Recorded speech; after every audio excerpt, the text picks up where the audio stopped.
కనిపిస్తున్నాయి. ఒకవేళ మాన్సూన్ సెషన్స్లో దీనికి సంబంధించిన సాహసం చేసే అవకాశం ఉంటుందా, లేకపోతే మళ్ళీ అప్పటికి కూడా ప్రతి సెషన్స్కి మనకి తెలిసిందే కదా, స్పాన్సర్డ్ యాజిటేషన్స్ మనకి పార్లమెంటు సమావేశాల ముందర జరుగుతూ ఉంటాయి. అవన్నీ స్పాన్సర్డ్, అందరూ డౌట్ ఏం లేదు. దాని వెనకాల ఉన్న మోటివ్స్ కరెక్ట్ అయినప్పటికీ దానికి ఆ స్పాన్సర్షిప్ ఎక్కడి నుంచి వస్తుంది ఏంటి అనేది అందరికీ తెలిసిందే. అలాంటి వాటికి అలాగూ రేపు సెప్టెంబర్ 5న మళ్ళీ కాక్రోచెస్ ఏదో ప్లాన్ చేశారు. అది ఒక 2-3 నెలలు నడిపారనుకోండి, మాన్సూన్ సెషన్లో ఇబ్బంది, వింటర్ సెషన్లో ఇబ్బందే కదా.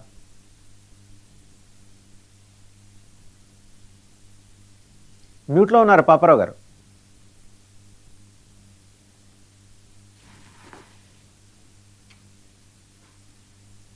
పాపారావు గారు వినిపిస్తుందా? ఐ థింక్ మీరు మ్యూట్లో ఉన్నట్టున్నారండి. ఒకసారి కనెక్షన్ చెక్ చేసుకుంటారా? కనెక్షన్ చెక్ చేసుకుంటా. ఇప్పుడు ఓకేనండి, ఇప్పుడు ఓకే. ఇప్పుడు ఏం లేదు, నేను ఏమీ లేదు. కాక్రోచ్ జనతా పార్టీ లాంటి వాటిని నేను స్పాన్సర్డ్ అనుకోవటంలా. రైతు ఉద్యమం, కాక్రోచ్ జనతా పార్టీ అని స్పాన్సర్డ్ అయితే ఇక దేశంలో మనం రెస్పెక్టివ్ అబ్జర్వేషన్స్ అండి. దాని వెనకాల ఉన్న మోటివ్స్ అన్ని బయటపడిన తర్వాత ఆ పార్టీని ఆందోళన వేరు, పార్టీ వేరు సార్. పాపారావు గారు, రెండు వేరు, అంశాలు వేరు, స్పాన్సర్డ్ పీపుల్ వేరు. రెండు నేను చాలా విడదీసి చెప్తున్నా. అంశం జనే, దాని వెనకాల ఉన్న వ్యక్తులు గానీ సంస్థలు గానీ వాళ్ళకున్న నేపథ్యాల గురించి నేను మాట్లాడుతున్నా. అంత స్వీపింగ్ కామెంట్ చేయటం అవసరం లేదేమో అనుకుంటున్నా నేను, నా ఉద్దేశం. ఎందుకంటే దాని వెనక సమస్యలు అయితే నిజంగానే ఉన్నాయి. నేను అదే చెప్తున్నా, వాటిని నేను అంగీకరిస్తున్నాను. అవి వేరు ఇవి వేరు అంటున్నాను సార్, అంటున్నా. అదే ఏదైనా ప్రతిసారి ఇట్లాంటివి వస్తే ఉద్యమాలంటే పని లేకుండా వస్తున్నాయి కదా. మీకు ప్రతి పార్లమెంట్ నేను చెప్పమంటారా 12 పార్లమెంట్. మన ఇద్దరి మధ్య ఆర్గ్యుమెంట్ కాదు అది, మన ఇద్దరి మధ్య ఆర్గ్యుమెంట్ అన్న అభిప్రాయంగా నేను చెబుతున్నాను. ఎందుకంటే ఇప్పుడు ఎంప్లాయీస్ ఎప్పుడు సమ్మె చేస్తారు సార్? ఉద్యోగస్తులు, టీచర్లు సమ్మె చేస్తే పరీక్షల ముందు చేస్తారు. అందుకని వాళ్ళు టైం చూసుకునే చేస్తారు. ఎవరైనా తప్పేం కాదు, అవన్నీ స్పాన్సర్డ్ అని కాదు. ఉద్యమం విజయవంతం అవడానికి ఎప్పుడు అవకాశం ఉంటుందో అప్పుడు చేస్తారు తప్పితే ఉద్యమాలు చేయటమే లక్ష్యంగా ఉద్యమాలు ఉండవు. ఒక సమస్య చేశారు కాబట్టి ఒక నిమిషం. మీకు మిర్వాయిజ్ ఉమర్ ఫరూక్ అని ఒక ప్రముఖ గౌరవనీయ ఉగ్రవాది ఆ రోజు 20వ తారీఖు జమ్మూ కాశ్మీర్ ముఖ్యమంత్రితో కలిసి ఢిల్లీలో వేదిక పంచుకోవాలి. వాడి దురదృష్టం ఏం పాడో, జమ్మూ కాశ్మీర్లో వరదలు వచ్చి ఆ ప్రోగ్రాం ఆగిపోయింది. లేకపోతే ఆందోళనకి ఈ ఆందోళన కలిస్తే ఎంత రసాభాస అయ్యేది ఒకసారి ఊహించుకోండి. అవును, వాళ్ళు ఇప్పుడు ఈ పిల్లల్ని వాళ్ళతో కలిపి మనం ఎందుకు చూడాలంటా నేను. ఈ పిల్లల్ని కాక్రోచ్ జనతా పార్టీ పిల్లల్ని కాదు నేను టెర్రరిస్టులు, తీవ్రవాదులు వాళ్ళు చేసే దుశ్చర్యలు దాంతో ఎవరు ఏకీభవించరు దేశంలో. కానీ కనపడ్డ ప్రతి వాళ్ళని తీసుకెళ్లి ఆ కేటగిరీలో పడేసి చేస్తే అది నేను, ఒకవేళ అదే రోజు ఆందోళన ఢిల్లీలో జరిగి ఉంటే పరిస్థితి ఏంటి సార్? ఇబ్బందికరమే ఖచ్చితం. అయితే అది కాక్రోచ్ జనతా పార్టీ పిల్లలు తప్పు కాదు కదా. ఆల్రెడీ వాళ్ళు కూడా 2873 మంది ఉన్నారు కదా. వాళ్ళ ముందుకు అంటాం. నేను అంటున్నా, మీరు దాన్ని ట్యాకిల్ చేయండి, దాని గురించి మాట్లాడండి, మాట్లాడుకుందాం. నేను మీతో ఏకీభవిస్తాను. కానీ దానికి దీనికి కలిపేసి మాట్లాడటం అంటే అది ఎందుకనో సరైనది కాదేమో. విడిగా చూసి మాట్లాడిన ఆందోళన జరిగిందా? హింస జరిగింది కదా.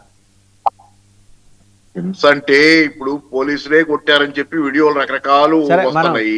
మనం నిదానంగా దాని మీద మాట్లాడుకుందాం. ఈ సబ్జెక్ట్ లోకి వద్దాం సార్. గ్రౌండ్ డ్రైవ్ కాదు, ఎంత వాదించుకున్నా కొన్ని దానికి సంబంధించి రకరకాల చర్చలు ఉన్నాయి. ఈ సబ్జెక్ట్ లోకి వద్దాము, ప్రస్తుతానికి ఈ సబ్జెక్ట్ లోకి వద్దాము. దీని పరిస్థితి, వీళ్ళ సంఖ్యాబలం వీళ్ళకి లేదు సార్ ఎన్డీఏకి లోక్సభలో. అయితే ఒకవేళ వాళ్ళు ఇలాంటి ప్రపోజల్ తీసుకొచ్చినా లేదా స్పష్టం. అది అర్థమైంది. సంఖ్యాబలానికి ఏమొచ్చాలండి, ఇప్పుడు రకరకాల వాళ్ళతో అది మామూలు చర్చలు చేస్తున్నారు, వాళ్ళని వీళ్ళని కలుస్తున్నారు, మాట్లాడుతున్నారు. అసలు టాపిక్ ఏంటి ఇప్పుడు దాకా? డీలిమిటేషన్. అది వెనక్కి పోయి ఇప్పుడు జమిలి ముందుకు వచ్చింది. మళ్ళీ డీలిమిటేషన్ చర్చకు వస్తుంది, డీలిమిటేషన్ గురించి అని చెప్పి చర్చ పెట్టారు. ఇప్పుడు జమిలి ఎందుకు వచ్చింది?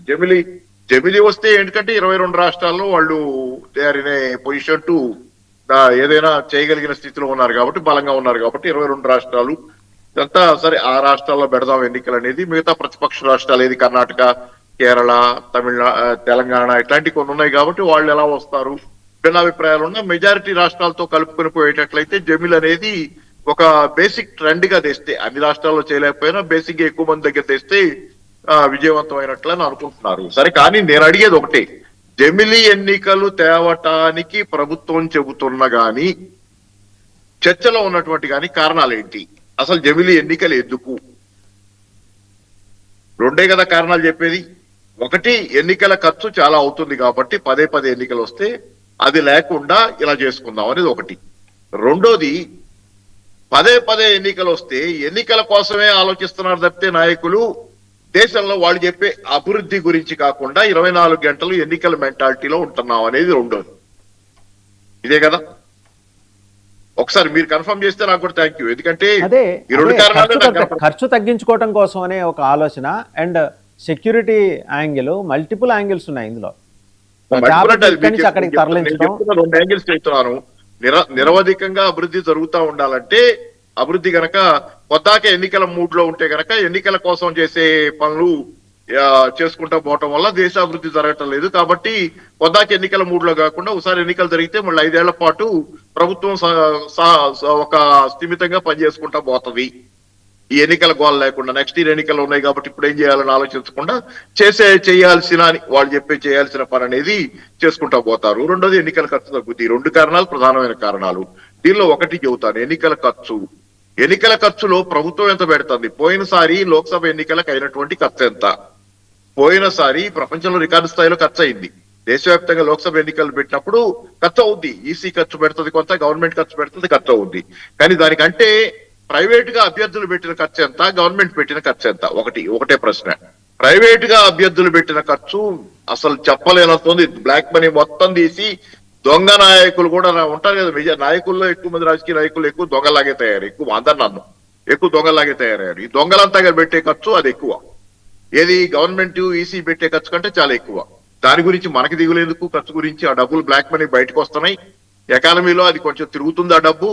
జనాల దగ్గరికి ఆ నాయకులు వచ్చి జనాలకి పంచిపెట్టడం వల్ల జనాల దగ్గర దోచుకున్న డబ్బు జనాలకి పంచిపెట్టే కార్యక్రమం అది తీసుకోవటం, దాన్ని నేను సమర్థించట్లా. జనాలకి డబ్బులు ఇవ్వటాన్ని తీసుకోవటాన్ని నేను సమర్థించట్లా. అయినా ఈ దొంగలంతా కొల్లగొట్టి సంపాదించిన డబ్బు జనం దగ్గరికి వస్తుంది. కాబట్టి ఆ ఎన్నికలు పదే పదే జరగకపోతే లాభపడేది దొంగలైతే ఏం మారరు కదా. జమిలి ఎన్నికలు పెట్టినా, లేకపోతే ఇప్పుడు జరుగుతున్న పద్ధతిలో ఎప్పటికప్పుడు ఏ రాష్ట్రానికి ఆ రాష్ట్రానికి వచ్చే ఎన్నికలు వచ్చినా దొంగలైతే మారరు. దీనిలో దొంగల్ని మీరేం వాషింగ్ పౌడర్ నిర్మా చేయలేము మనం. కాబట్టి దొంగలు దోచుకుంటానే ఉంటారు. ఈసారి 5 ఏళ్ళు నిరవధికంగా దోచుకుంటారు. జనాల దగ్గర ఈ పొద్దాకు వచ్చే పని లేకపోతే గవర్నమెంట్ పడిపోద్ది. 2 ఏళ్లకి జనాల దగ్గరికి రావాలి. బై ఎలక్షన్ వస్తుంది, జనాల దగ్గరికి రావాలి. ఇవన్నీ మామూలుగా ఇప్పుడు జరుగుతున్నాయి.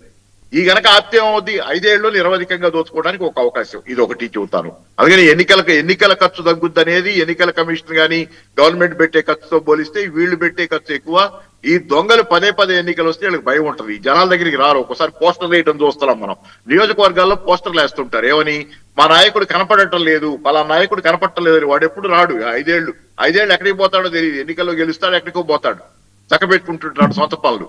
వాళ్ళకి 5 ఏళ్ళు రావక్కర్లా. ఇప్పుడు రేపు పొద్దున ఎన్నికల భయం ఉంటే జనం దగ్గరికైనా వస్తారు. ఇప్పుడు ప్రజాస్వామ్యం ఎలా అయిందంటే, నాయకులు దొంగ నాయకులు అయిపోయిన తర్వాత చాలా మంది వాళ్ళు ప్రజల్ని పట్టించుకోవడం మానేశారు. ఎన్నికలు ఉన్నప్పుడే ప్రజలు శక్తివంతులు. ఎన్నికలు లేనప్పుడు, ఎన్నికల కాలం కానప్పుడు ఈ నెంబర్ గేమ్ దగ్గరకు వద్దాం సార్. ఒకసారి నెంబర్ గేమ్ దగ్గరకు వస్తే గనక వీళ్ళకి మనం ఇందాక మాట్లాడుకున్న పద్ధతిలో ఏది బతిమలాడి, బామాలి, బుజ్జగించి, బెదిరించి ఎదురు తెచ్చుకొని ఇంకా 6, 7 స్థానాలు తగ్గుతున్నాయి. సరే, విజయ్ని ఏదో దిగుతారు తమిళనాడులో. విజయ్ ఏంటంటే ఈ కాంగ్రెస్ వాళ్ళ బెదిరింపులకి భయపడి వీళ్ళ వైపు వీళ్ళే అవకాశాలు ఉన్నట్టు ఇండికేషన్స్. ఈ మిగిలిన 4 రాష్ట్రాలు చాలా స్టబన్గానే ఉన్నాయి. తెలంగాణ కావచ్చు, కేరళ కావచ్చు, హిమాచల్ ప్రదేశ్ అండ్ ఇంకొక రాష్ట్రం, మొత్తం 4 ఉన్నాయి కాంగ్రెస్ చేతిలో. మరి వీళ్ళు